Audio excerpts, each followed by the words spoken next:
Hello everyone, मैं किरण आपकी हिंदी की अध्यापिका और आज नए वीडियो के साथ नए टॉपिक के साथ आज फिर से हम प्रेजेंट है आपके सामने। आज का विषय है शब्द और वाक्य।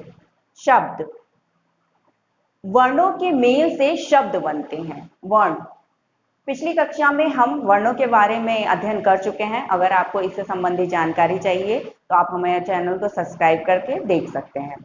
तो वर्ण की बात करें तो वर्णों के मेल से शब्द बनते हैं। वर्ण और शब्द, हर शब्द का एक निश्चित अर्थ होता है क्यों नहीं। जैसे कि मान लीजिए आपने कोई शब्द बोला, जैसे मंदिर बोला।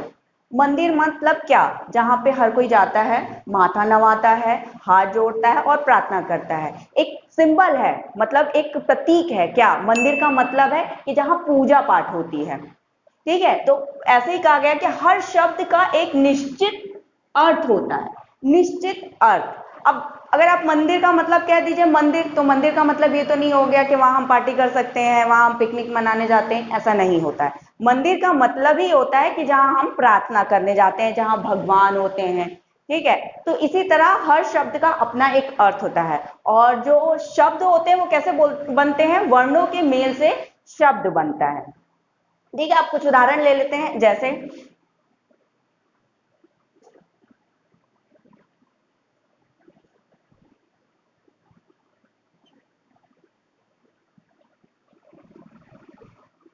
हमने पाठशाला लिया। अब पाठशाला कैसे हुआ? पा धन थ धन शा धन ला, पाठशाला। पाठशाला का अर्थ क्या होता है? विद्यालय। अब ये जितने हैं, अगर आप पा ठ शा ला, अगर ये जुड़ेंगे नहीं तो आपके एक शब्द का निर्माण नहीं होगा। और ये जुड़ेंगे नहीं, ये कैसे? ये वर्ण है। ये वर्ण जब आप इकट्ठा जोड़ देंगे तो एक नए शब्द का निर्माण होगा। और इन शब्द मतलब पाठशाला का मतलब क्या? विद्यालय, जहां हम पढ़ने जाते हैं। तो आपने देखा निश्चित अर्थ हुआ। पाठशाला का मतलब तो आप कुछ और नहीं समझ सकते कि क्या होता है। पाठशाला का मतलब जहां हम पढ़ने जाते हैं, रोज सवेरे तैयार होते हैं और मम्मी पापा कहते हैं अब तुम्हें स्कूल जाना है, पहले स्कूल जाओ फिर आना फिर कोई काम करना। तो मीन्स पाठशाला, जहां हम पढ़ने जाते हैं। मतलब इसका निश्चित क्या अर्थ हुआ कि जहां हम पढ़ने जाते हैं वो हुआ पाठशाला, स्कूल, विद्यालय। इसको हम कई नामों से जानते हैं। ठीक है, अब ऐसे ही दूसरा शब्द हम ले ले तो भगवान। अब भगवान भी ऐसे शब्द, इसमें वर्ण जुड़े, भ प्लस ग प्लस वा प्लस न। अब इतने शब्द और इतने वर्ण जुड़े हैं तब तो जाके भगवान शब्द बना। भगवान मतलब क्या? भगवान आप क्या जानते हो? हर कोई कहता है भगवान भगवान। क्या आप आराम से अपने भगवान को याद कर लो। अच्छा, भगवान से प्रे कर लो। क्या होते हैं भगवान? जिससे हम विनती करते हैं कि प्रभु हमें एग्जाम में पास करा देना, हमें अच्छे नंबर दिलवा देना। ये हम कहते हैं ना, सोचते भी हैं कि ऐसा भगवान हमें कर देंगे। तो वही भगवान। तो भगवान मीन्स जिसके सामने हम प्रे करते हैं और वो सब कुछ अच्छा कर देते हैं। तो माइंड में क्या सेटअप हुआ? भगवान, जिसके सामने हर कोई प्रे करता है। मम्मी पापा, दादा दादी, घर का कोई भी सदस्य हो, सब भगवान के सामने प्रे करते हैं, मतलब प्रार्थना करते हैं। तो आपने देखा ये सारे वर्ण जुड़े तो ये एक शब्द का निर्माण हुआ और वो है भगवान। दूसरा उदाहरण लेते हैं, बरगद। अब इसमें कौन कौन से वर्ण हुए हैं? ब र ग द। कितने? 1 2 3 4।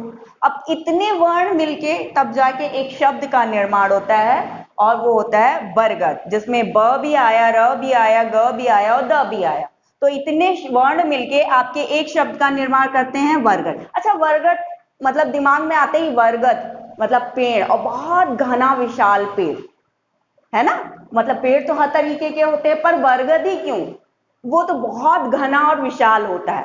तो हम बरगद की यहाँ बात कर रहे हैं। तो मतलब दिमाग में क्या है, बरगद का नाम सुनते ही दिमाग में एक सिंबल आता है, मतलब बहुत विशाल सा एक पेड़ जिसमें बहुत बड़ी बड़ी डंडियां होती हैं, लताएं होती हैं और काफी इसमें लतर नीचे की तरफ लटक रही होती है, तो वो होता है बरगद, मतलब बरगद का पेड़। तो देखा आपने कि वर्णों के मेल से शब्द बनता है, हमने वर्ण मिलाया तो एक शब्द का निर्माण हुआ और शब्दों का एक निश्चित अर्थ होता है। तो आपने देखा कि जो शब्द हुए आप उसके निश्चित अर्थ निकले, मतलब आप कोई और अनुमान नहीं लगा सकते या कुछ और नहीं सोच सकते। आपने पाठशाला सुना, मतलब स्कूल जाने की बात हो, स्कूल की बात हो रही है। आपने भगवान, मतलब हाँ वो बहुत बड़े हैं, उनके सामने हर कोई प्रे करता है। बरगद एक बड़ा विशाल वृक्ष, बहुत बड़ा विशाल वृक्ष, तो बरगद। तो ये कुछ एग्जाम्पल हैं जिसको आप समझ रहे हैं या समझने की कोशिश करेंगे, ठीक है, तो आपको अच्छे से समझ में आ जाएगा, ठीक है। वर्णों का सही क्रम, वर्णों को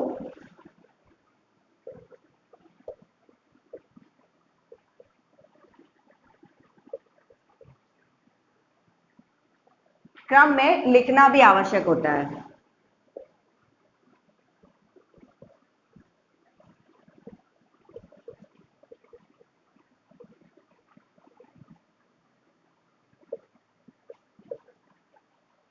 वर्णों को सही क्रम में लिखना भी आवश्यक होता है। अब जैसे हम उदाहरण के तौर पे देख लें विद्यालय,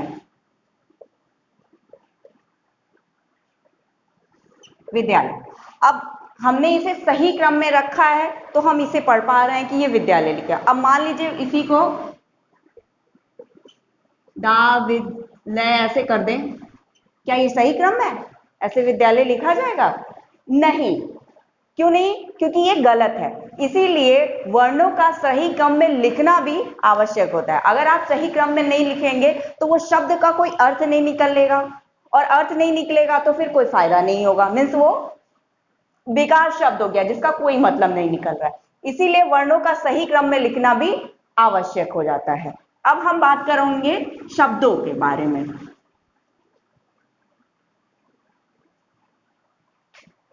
शब्द, शब्दों के प्रकार, मतलब शब्द कितने प्रकार के होते हैं?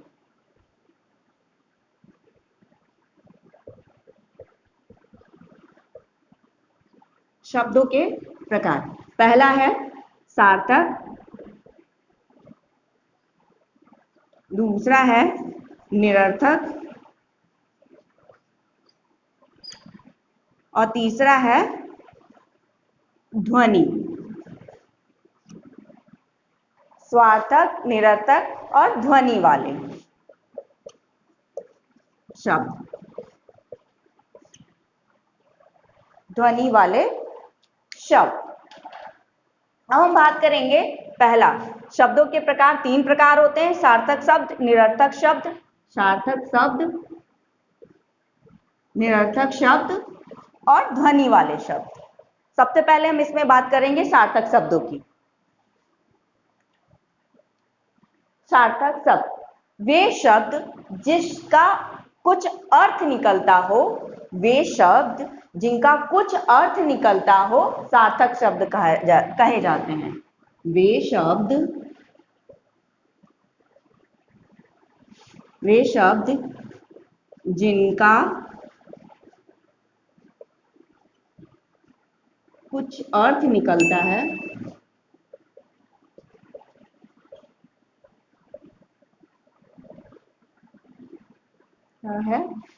सार्थक शब्द कहे जाते हैं।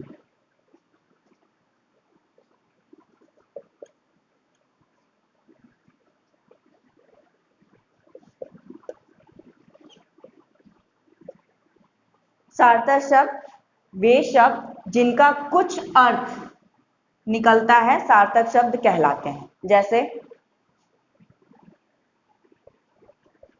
पतंग,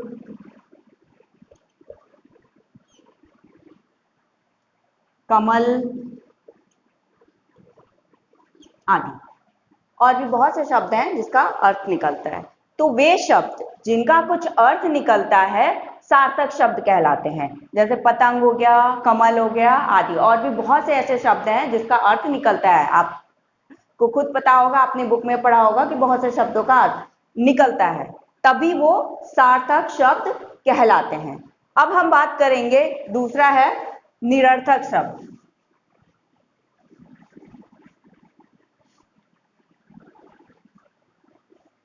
निरर्थक शब्द दूसरा है निरर्थक शब्द।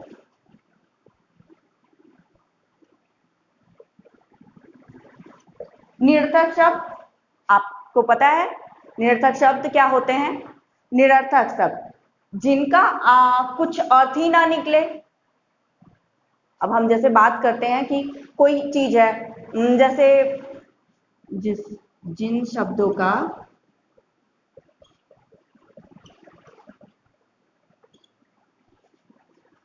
कोई सार्थक शब्द ना हो,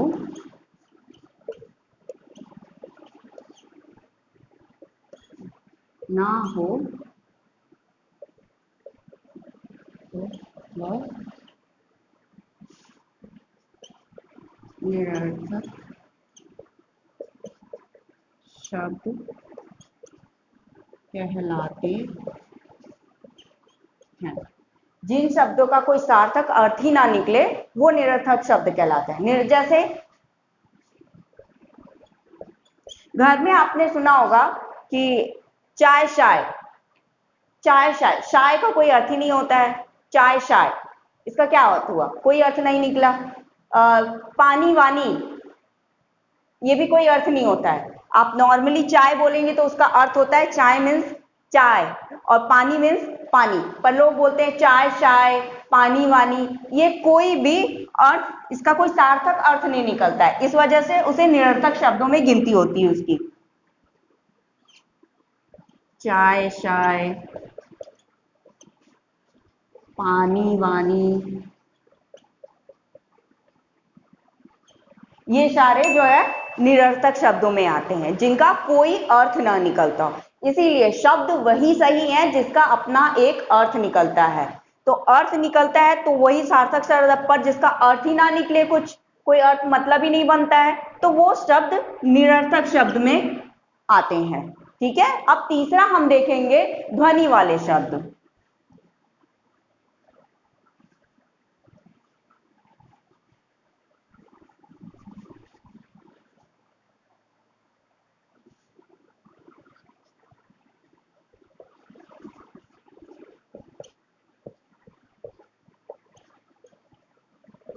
अच्छा, ध्वनि वाले शब्द कौन से होते हैं? आपको कुछ याद है? आपने थोड़ी पढ़ाई की है या कुछ जानते हैं? आप नहीं जानते? ठीक है, आज हम यहाँ आपको बताते हैं। जिन शब्दों में किसी ध्वनि का या आवाज का पता लगता है वो ध्वनि वाले शब्द कहलाते हैं। जिन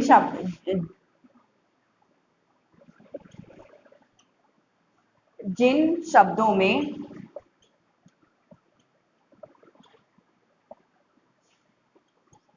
ध्वनि, आवाज का पता लगता है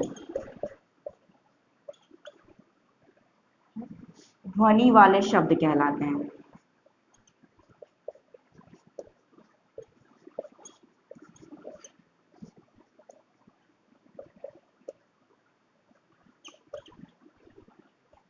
ध्वनि वाले शब्द, अच्छा कैसे पता चलेगा कि ध्वनि वाले शब्द हैं? जैसे आपने काव काव कौवे की आवाज सुनी है? उसकी आवाज आती है काव काव। जब वो बोलता है तो आपका क्या सिंबल जाता है? अच्छा, ये कौवा बोलता है। और अगर भों भों की आवाज आती है तो क्या क्लिक करता है दिमाग में आपके? अच्छा, बाहर कुत्ते की आवाज आ रही है। चू चू की आवाज आती है तो चिड़िया। तो ये क्या है? ध्वनि, जिसके माध्यम से आपने ये पता किया कि ये किस जानवर का सिंबल, मतलब किस जानवर की ध्वनि है ये। तो उसमें आपने क्या समझा कि मतलब जो ध्वनि वाले शब्द ये तो अपने आप आपको समझ में, कुत्ता भो भो करता है तो दिमाग में आपको तुरंत क्लिक किया, अच्छा ये तो कुत्ते की आवाज है। और कुत्ता कैसे बोलता है? भो भो। कौवा कैसे बोलता है? काव काव। तो ये क्या हुआ, ये ध्वनि वाले शब्द हो गए जिनको सुनते ही आप, ये ध्वनि आपके कान में गई और आपने तुरंत पहचान कर लिया कि ये किस जानवर की आवाज आ रही है। अच्छा ये जानवर क्या, अरे ड्रम बजता है ड्रम, जो शादी में बजता है ड्रम, या ढोलक की आवाज, तुरंत आप सुनते हैं तो माइंड में क्या क्लिक करता है, अरे ये तो ढोलक बज रहा है, अरे ये तो नाल बज रहा है। ठीक है, तो ये क्या है, ये ध्वनियों के माध्यम से आपने पता किया कि ये किस चीज की आवाज है। तो ध्वनि के माध्यम से हम शब्दों को पता कर सकते हैं। ठीक है, तो ये हुआ जैसे कौवे का हो गया काव काव,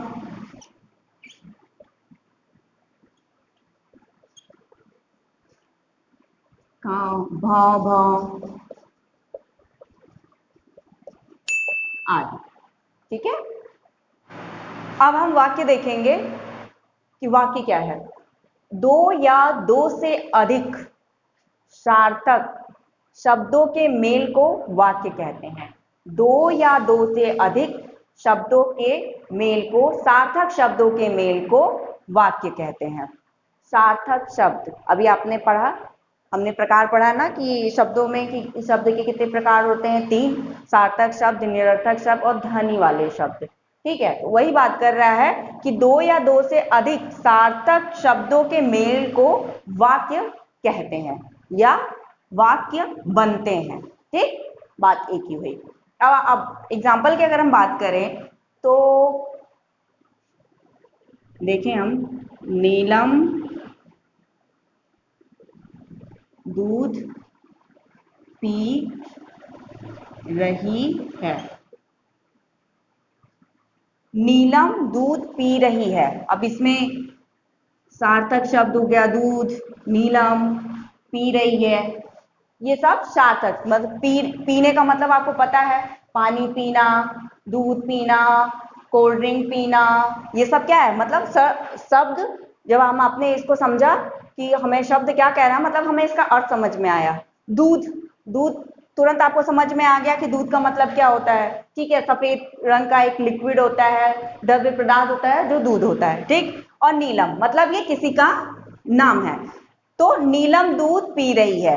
अब आपने देखा कि दो या दो से अधिक सार्थक शब्दों के मेल को वाक्य कहते हैं। अब दो या दो से कई शब्द यहां मिल गए हैं, सार्थक शब्द हुए और उसके मेल से क्या बना है, आपका एक वाक्य पूरा कंप्लीट हो जाता है। अच्छा ठीक है, अब ये तो वाक्य आपको ये सार्थक हुए, तब अगर यही उल्टा हो जाता तो पी नीलम दूध है।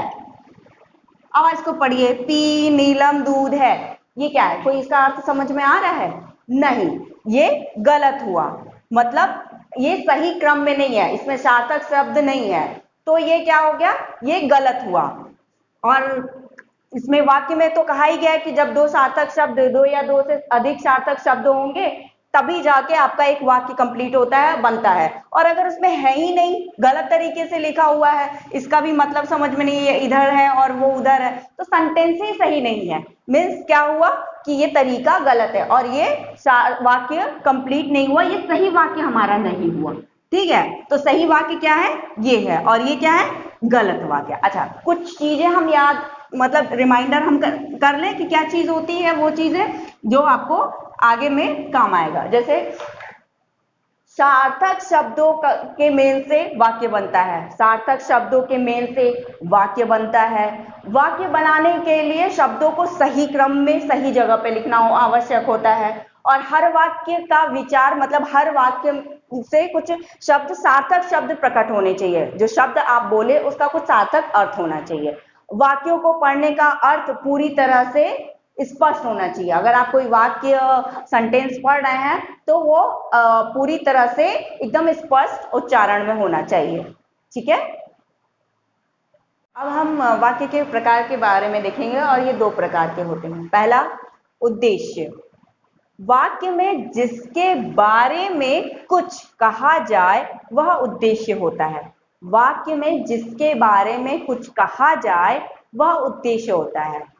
जैसे राम पढ़ रहा है, तो उद्देश्य क्या कह रहा है कि वाक्य में जिसके बारे में कुछ कहा जाए, मतलब राम पढ़ रहा है। अब राम, यहाँ राम पढ़ रहा है तो राम के बारे में कहा जा रहा है, तो राम क्या हुआ, वो उद्देश्य हुआ। ठीक है, तो वाक्य में जिसके बारे में कुछ कहा जाए वह उद्देश्य है। राम पढ़ रहा है। राम, यहाँ पे राम की बात हो रही है। अब यहाँ पे है ना, जिसके बारे में कुछ कहा जाए, वाक्य, ये पूरा एक वाक्य हो गया, जिसके बारे में कुछ कहा जाए, मतलब राम पढ़ रहा है, यानी यहाँ पे राम की बात हो रही है। तो राम पढ़ रहा है, कुछ कहा जाए, वह उद्देश्य होता है। तो उद्देश्य कौन हुआ? यहाँ पे राम उद्देश्य हुआ। ठीक है, वाक्य में जिसके बारे में कुछ कहा जाए वह उद्देश्य होता है। एग्जाम्पल में राम पढ़ रहा है, यानी राम के बारे में हम यहाँ बात कर रहे हैं, तो राम हमारा उद्देश्य हुआ। अब आते हैं विधेय पे, यानी हमारा जो वाक्य के प्रकार में जो दूसरा आता है विधेय, अब हम उसकी बात कर रहे हैं। विधेय, वाक्य में उद्देश्य के बारे में जो कहा जाए वह विधेय होता है। एक बार और देखते हैं, वाक्य में उद्देश्य के बारे में, ये उद्देश्य हमारा पिछली बार कौन था? राम। ठीक है, क्योंकि यहाँ पे बोल रहा है कि जो कुछ कहा जाए, किसके बारे में कहा जा रहा है? राम, और राम हमारा उद्देश्य था। तो अब जब हमें उद्देश्य पता है कि राम है, तो यहाँ पे वाक्य में उद्देश्य के बारे में जो कुछ कहा जाए वह विधेय होता है। मतलब राम क्या कर रहा है? राम पढ़ रहा है। तो जब राम पढ़ रहा है तो राम हमारा क्या हो गया? राम हमारा विधेय हो गया। जब हमें उद्देश्य पता है कि राम है। विधेय, वाक्य में उद्देश्य के बारे में जो कहा जा रहा है वह विधेय है। तो उद्देश्य हमारा राम था, राम पढ़ रहा है। कौन पढ़ रहा है? राम पढ़ रहा है, राम हमारा उद्देश्य हो गया। अब यहाँ उद्देश्य के बारे में जो कहा जाए वो कौन होता है? वो विधेय होता है। अब राम क्या कर रहा है? पढ़ रहा है, तो हमारा विधेय कौन हुआ? पढ़ रहा है। मतलब राम पढ़ रहा है, तो पढ़ना क्या हो गया? ये जो पढ़ना क्या हो गया? वो विधेय हो गया। ठीक है, तो आगे हम एक और उदाहरण लेते हैं। रमा खेल रही है। अब अभी हमने उद्देश्य के बारे में पढ़ा है, जो वाक्य के प्रकार में पहला है उद्देश्य, दूसरा है विधेय। तो जिस वाक्य में जिसके बारे में बात करते हैं वो उद्देश्य है। मतलब हम यहाँ पे रमा खेल रही है, मतलब रमा के बारे में अब हम बात कर रहे हैं, तो ये हमारा हो गया उद्देश्य। ठीक है, ये हमारा उद्देश्य। रमा खेल रही, रमा क्या कर रही है? रमा खेल रही है। तो हम यहाँ पे बात कर रहे हैं रमा के, तो रमा हमारा यहाँ उद्देश्य हो गई। अच्छा, वाक्य में उद्देश्य के बारे में जो कर रहा है उसके बारे में जो बात करते हैं वो हमारा विधेय होता है। जो विधेय, दूसरा वाक्य के प्रकार में जो दूसरा प्रकार है विधेय, उसमें वाक्य में उद्देश्य जो कर रहा है वो विधेय होता है। जिसके बारे में बात कर रहे हैं वो विधेय होता है। तो यहाँ पे रमा तो खेल रही है, ये जो खेलना हो गया ये क्या हो गया? विधेय हो गया। ये जो खेलना हो गया विधेय। रमा क्या कर रही है? रमा खेल रही है, और खेलना क्या हो गया? विधेय हो गया।